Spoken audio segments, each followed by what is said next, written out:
Hello everyone, and welcome back to Vampire the Masquerade Coteries of New York. I'm recording this just after couple hours after the first string of 3 episodes, and because I was gonna wait a few days, take a break, but I'm just too excited. I love this game so much. So yeah, we're gonna play a bit more. When we last left off, we were introduced to Lamar, our character, a starving artist turned vampire, and we were adopted by Sophie Langley of Clan Toreador as well. Currently, no one knows our clan, but we know from character creation. Ooh. Hunger lies at the heart of a vampire's existence. To ignore it is to tempt the beast to take over your actions in its desire to feed. To overindulge in feeding may threaten the masquerade, as well as staining what humanity you have left.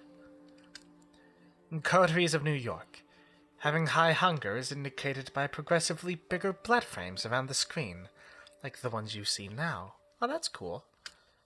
As your hunger grows, so does the indicator. Your hunger may increase when you call upon your vampiric powers, or when you need to mend your wounds after a fight. When your hunger reaches the maximum amount, you will receive a warning after you complete a piece of the story. Ignore it at your own peril. Some choices might only become visible if your hunger is high enough. Similarly, a high hunger may block off some choices, as you will be able to see after pressing continue.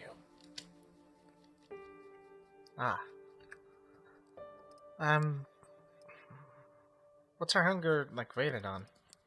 I know there's an entry on hunger. Okay. I'm gonna presume it's 1 to 5, like 5th edition. To decrease hunger, you will need to feed. When you see a feeding opportunity, you take the risk to hunt and slake your hunger. Ooh. Oh, so those symbols mean a feeding opportunity. You will need to keep the hunger at bay if you are to uphold the masquerade and survive the nights that await you. Ooh, okay. I'm glad this actually has hunger mechanics. That's fun. You open your eyes. The bed isn't warm. The room is filled with artificial light from the ceiling. The solid metal door is closed. Normally, you'd stretch for a bit. On some mornings, you'd probably throw the quilt over yourself and snooze a moment longer. But that was before. The way you wake up now, you are fully conscious. No grogginess. Nothing weighing you down. Just the nagging need in the back of your head. Hunger. Not as severe as the last time, but unmistakably there. You get up and open the door to the main room.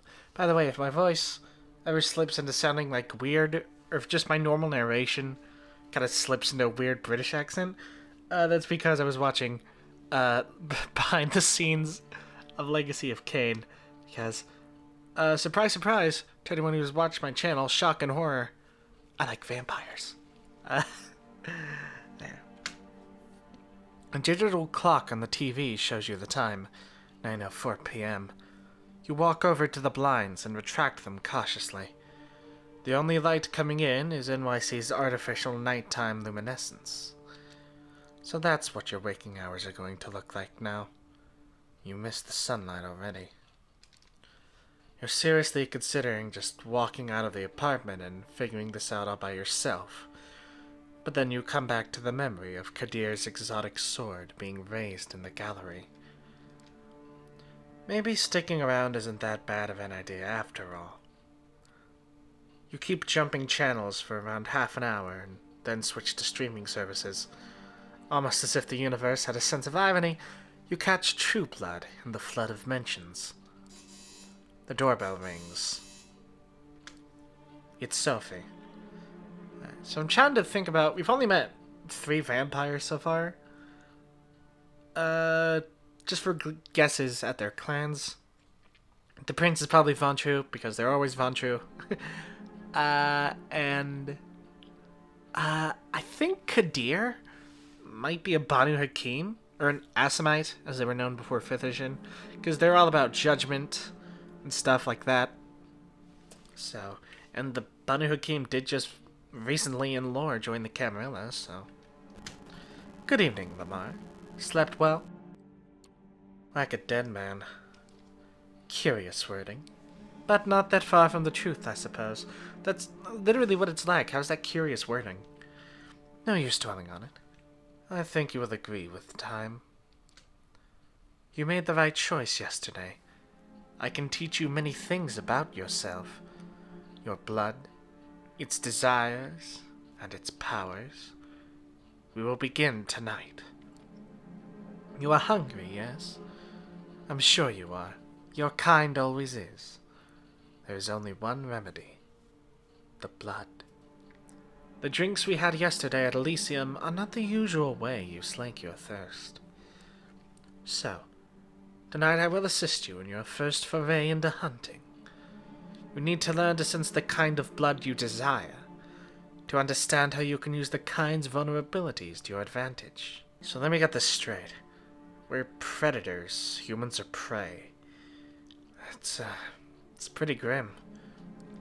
I know what you feel. I remember the notion.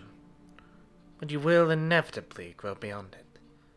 You need blood to survive, but there are many ways to take it, some more humane than others. You will find that drinking moderate amounts of it regularly will keep the hunger and the whispers of the beast away. You might think yourself monstrous, but there is a balance to be found here. The kiss gives the kind pleasure. You might remember this from your own embrace. Some can even become addicted to the sensation. But if you do it right, they tend to misremember your feeling. After all, vampires do not exist. They are myths, fairy tales, and pop culture mainstays, correct? She gives you a sly, knowing smile. That is why the masquerade is so important, and even more crucial when you feed. Biting people leaves marks, right? And the victims remember your face. You shouldn't concern yourself with leaving marks. These are easy to conceal. You just need to bite carefully and then lick the punctures closed. That's all there is to it. As for being remembered, like I mentioned, the kiss is an ecstatic experience, so kind can barely recall the details. And even when they do, this city is enormous. You can spend days on the street and not see the same face twice. Use that to your advantage. Feeding from the same area can be dangerous, but by branching out you risk the ire of other kindred on whose domains you trespass. Lucky for you, NYC is more forgiving in this regard. New York is in somewhat of a unique position. Many of its neighborhoods remain contested or unclaimed. The reason for this is a lesson for another time. But keep the following in mind. I know why it's contested. Well, I know why in tabletop game it might be different in this, but I'm not going to say. Shh. Take opportunities to feed when they present themselves these upcoming nights. As long as you hunt casually and respect the masquerade at all times, you should be fine. To wit, I want you to join me for a trip tonight. Come downstairs. Gregory is waiting for us. The busy street fills the air with traffic noise, pedestrian chatter, and a mix of smells that disorient you momentarily. These warm bodies contain what you want, what you need. You catch yourself. Did you really just think of these people as mere sources of blood? It takes a nudge from Sophie to break your train of thought. Her driver opens the door for her, and then tips his hat to you, gesturing to the back of the car. The car casually joins the somewhat thinned New York traffic. Looking at the backgrounds of the city traffic makes me a lot more relieved that I live in the country. Ah, it's still busy and on a way only one of the biggest cities in the world can be, but compared to the daytime commute, it's a pleasant drive. You barely have the time to gather your thoughts and formulate new questions before the car comes to a stop. You're among the tall skyscrapers that make up Manhattan's iconic skyline. You feel a pang of emotion as you realize this is where you took part in the exhibition just 2 nights prior. Same address, and you suspect, same hall. To what ends has it been repurposed tonight? Come, Lamar. Park the car, Gregory, will you? The driver just nods, and Sophie gets out. You join her, and the two of you walk through the glass doors together, then take the elevator up. You first notice an empty stage, with the instruments of a string quartet still in the back. Then take in the few dozen chairs in front of it. The concert seeming concluded, the patrons, all smartly dressed and posh, having spread out all over the hall. Sophie strides confidently inside, produces an invitation from her purse that she flashes in front of a security guard. You follow close, and are let through without issue. Let's start easy. A social setting like this one would usually prove quite challenging to an experienced kindred. But consider this evening a small gift from your patron. I'm hoping to procure for you a willing vessel. Just remember what I told you about taking small sips. This one I have a spot for. Don't damage her. Oh, it better not be Emma. Wait, what? There he is? She notices somebody in the crowd, flashes a heart-melting smile, and suddenly even you feel drawn to her. You haven't thought about it before, but it's laid clear before you in this moment. Sophie is beautiful. Just looking at her is a privilege. Just being with her makes you feel elated. Everybody in the crowd, but especially the man who's almost tripping over himself to reach her, clearly agrees. Am I crazy, or did they...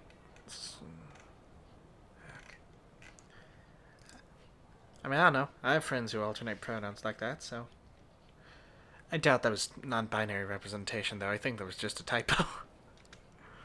I'd love to be proven wrong. Edgar, I'm so happy to see you. How is your daughter? Is she with you? Oh, there she is. Julie, my girl, come over, please. There's somebody I'd like you to meet. Oh, no. Oh, we're gonna have to feed on his daughter. Oh, no. The young woman who walks across the hall can't be more than 19 years old. Like me. Okay, well... This is a horrible thought to say, but at least she's over 18. Because that'd be creepy otherwise. It's clear from her mismatched earrings and the partially faded purple hair dye that she doesn't fit this crowd. Julie, this is Lamar. I think the two of you should get acquainted while I talk business with your father. Awfully boring stuff, I assure you. I promise you'll like each other. The girl gives you a shy smile and nods towards the balcony stairs. I want to see her. I want to see what she looks like. You follow, somewhat unsure what it is exactly Sophie expects you to do. You reach a secluded space from which the entire lobby is visible. All eyes are on Sophie. They listen intently, then laugh when she does. When she does what? I don't know. Julie saves you the trouble of figuring out the next step. If you're with Sophie, then, well, she's cute. Then I guess you're, I mean that you, you know. She puts her wrist to her lips and gives herself a theatrical nip. Then looks to you embarrassed, but also hopeful. Yes, I do. She takes off her jacket, unbuttons her sleeve, then rolls it up.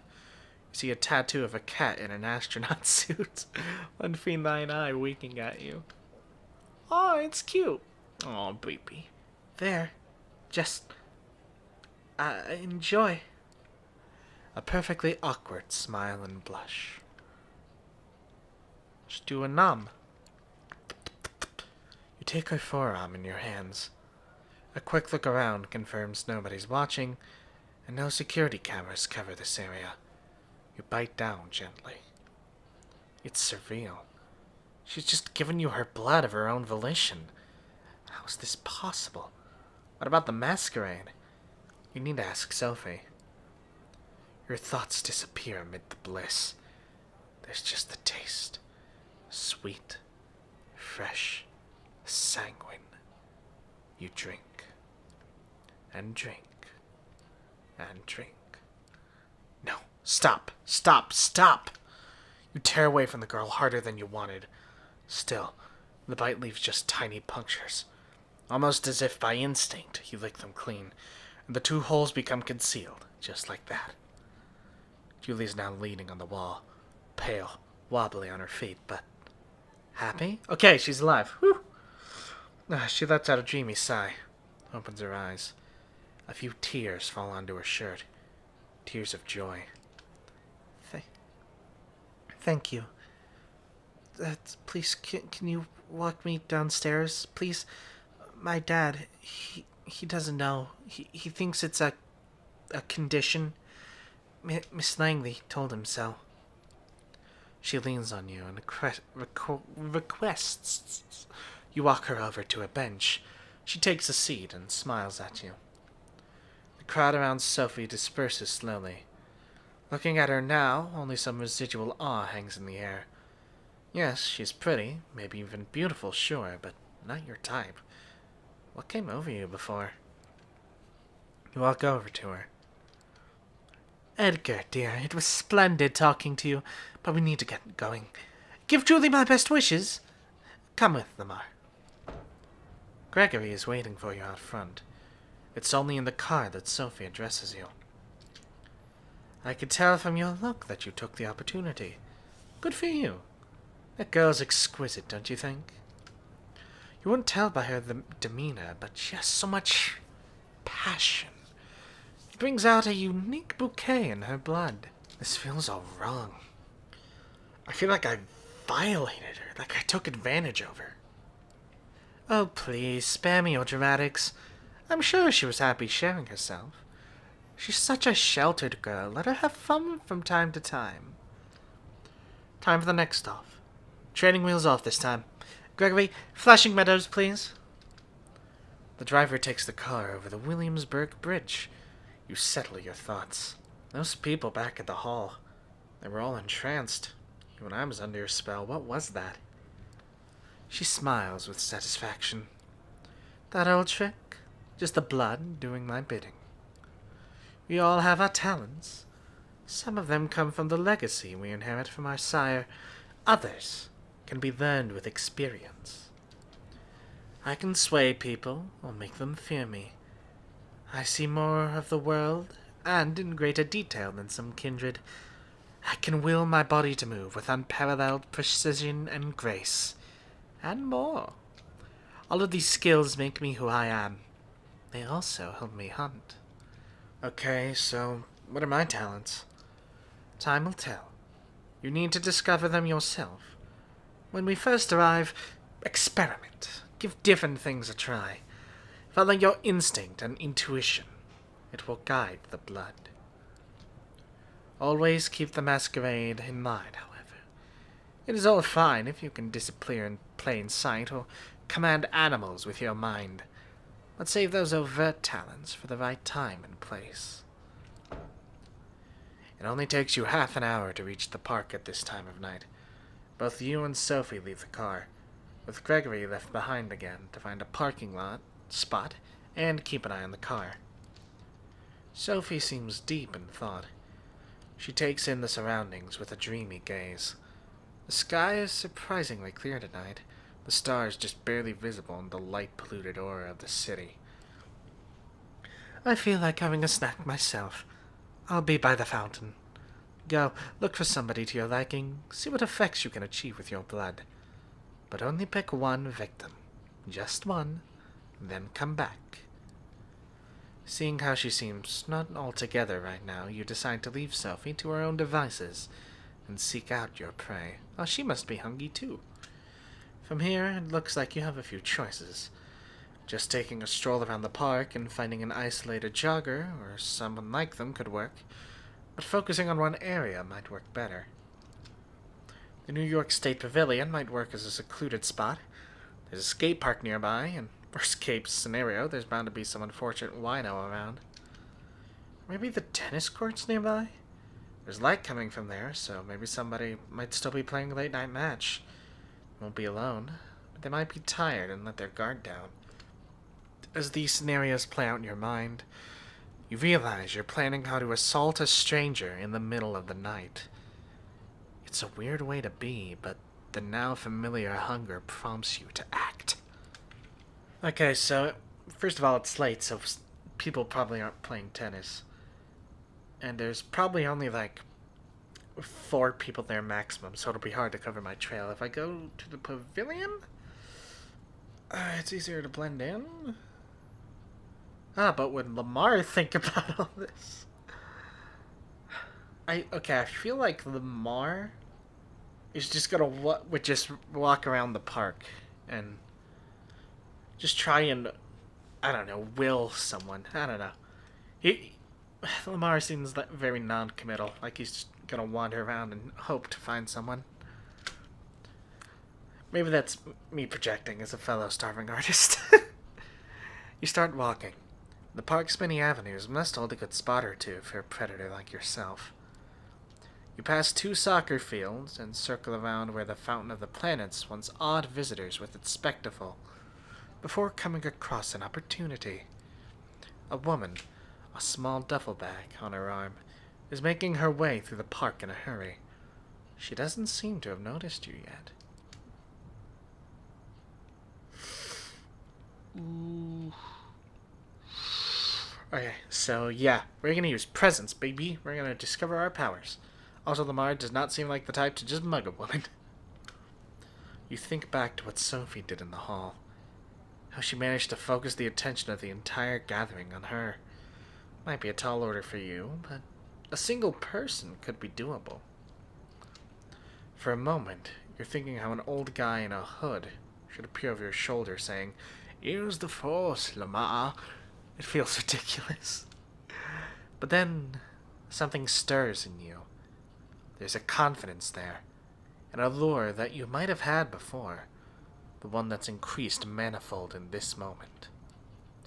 You catch the woman's eye. She flashes an unsure smile, almost in spite of herself, as she passes you by. Hey. She's tense, gripping her bag close, but attentive. Her eyes lock onto yours. The slight smile is there again. Yes, what is it? Almost intuitively, you close the distance between you. She can't look away. She's unprepared for what follows. In a swift move, you grab her and bite down. Her surprise resonates in her blood. Hot, excited, fast-flowing. She tenses up, then relaxes.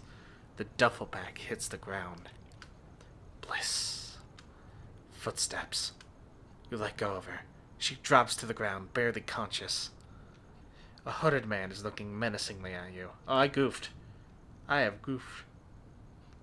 What do you think you're doing, barging in on my turf like this, lick? I didn't mean to trespass. Sorry, I'm going. Too late for that, friendo. You want to leave here in one piece, you talk, candidly. I know what you are, so you can shove that masquerade misdirection up your ass. His shirt says Mike. Mikey. Do it whenever you get around to it, I guess. I don't know. Now, better tell me who you're with before my posse shows up and we beat it out of you. I came here with Sophie Langley. She's my patron. Doesn't ring a bell. Sounds fancy, though. I knew this was a one-way ticket to a bunch of gangrel jumping us. He licks his lips, exposing his fangs and looking at you voraciously. A nervous tick or an attempt at intimidation.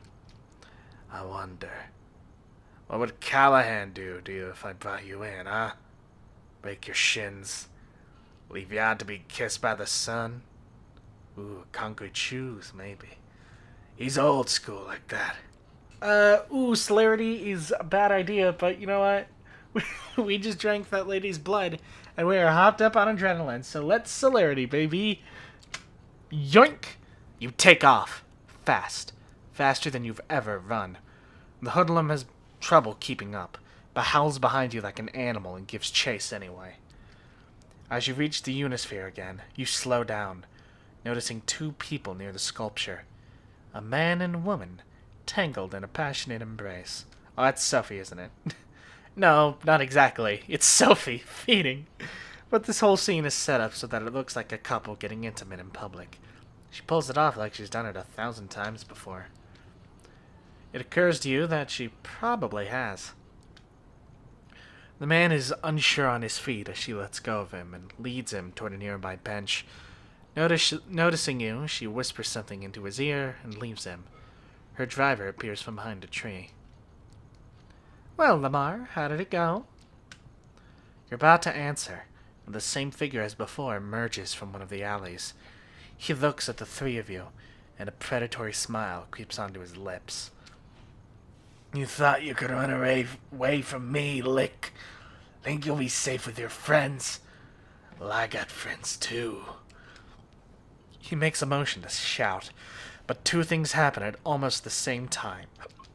First, that feeling of warmth and beauty emanating from Sophie flares up again, entrancing both of you and the hooded thug.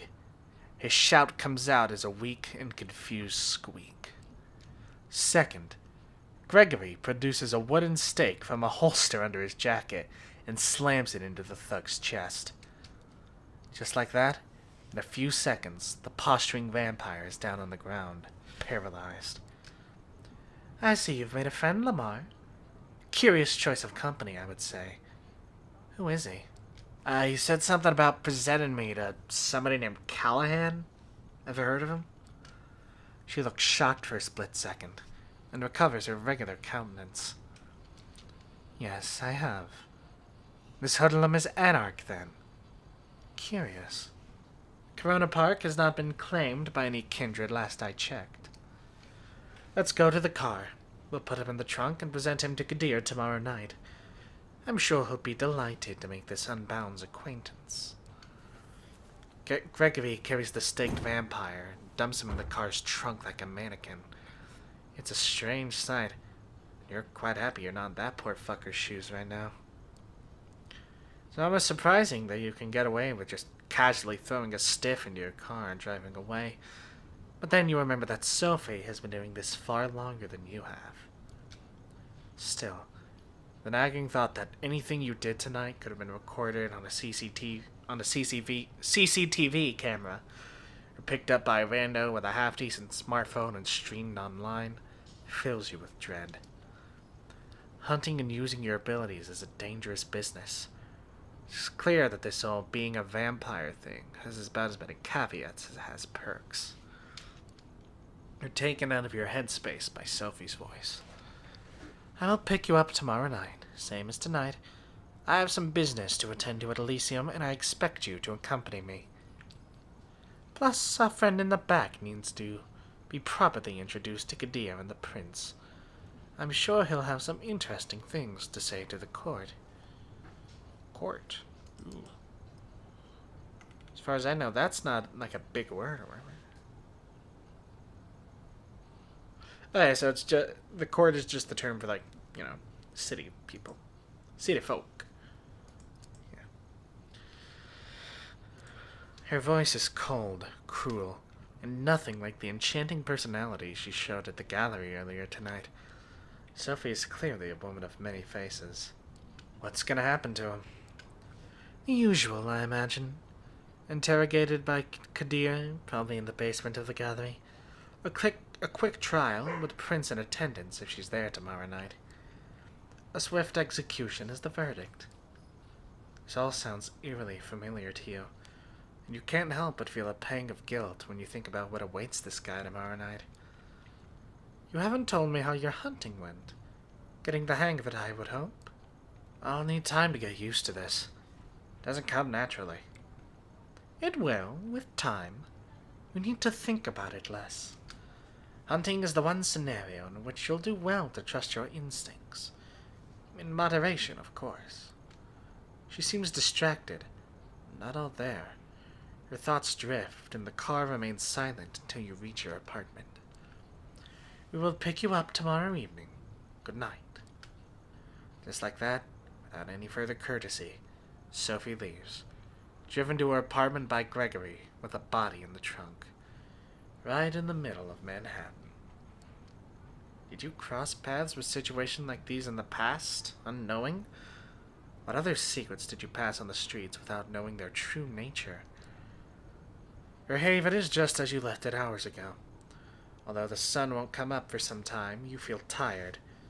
You learned something about yourself today, and it'll take time to process. You're not in the mood for television, and the few books on the shelves in the apartment are either in languages you don't speak or sound like a boring read.